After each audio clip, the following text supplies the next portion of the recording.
Today, we're going to talk about the M4 Sherman, and have a look at the problems that plague this tank to this very day. First one, of course, is the original M4A1. The tank officially entered service in 1942, and by 2018, it wasn't really that good.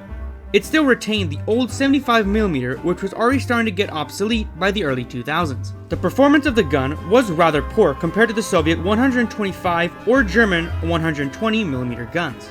Another problem is the engine. In the 1980s, the Germans have already developed the 1500 horsepower diesel engine, but because of reasons I'm too lazy to look up, the US decided to go with the much older R975 Continental radial engine. Not only was the engine far older than the German diesel, but the parts for the engines were no longer being produced in sufficient quantities, which, for those who don't know, can be a slight issue. On top of that, the engines produce less horsepower than the German diesel, 450 horsepower as opposed to 1500 horsepower. Don't get me wrong, doing maintenance on the Continental is extremely simple, but there is nothing to justify the use of a radial over a diesel with a much greater power. The commander station in the tank was rather quite lacking, unlike modern Russian tanks, as the commander did not have thermal sights. On top of that, neither did the gunner. The commander only had access to all-around periscopes like on the M1 Abrams. Even the protection of the tank was rather quite lacking, as during the early days of its service career, soldiers were already finding ways to increase the armor protection, because a Russian 125mm APSFDS at the time could have been able to penetrate its armor. That is when the M4A3E2 comes up. The only difference between the M4A3E2 and the M4A1 is the welded hull with twice the armor, a new and improved turret, and a slightly newer engine. That is it. It still retains the same problems as on the M4A1.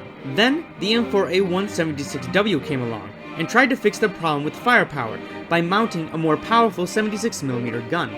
The firepower was improved, but the Soviets at the time developed new modern war projectiles that could have even affected the improved armor.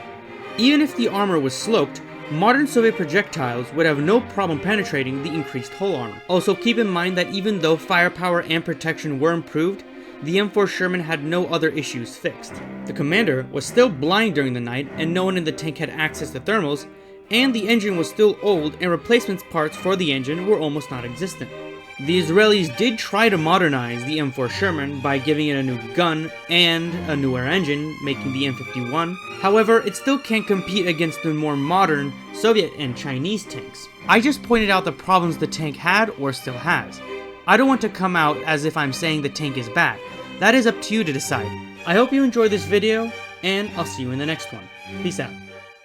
Let the voices up, take me higher. Some words I don't France. understand. Something chingy chingy ching chong.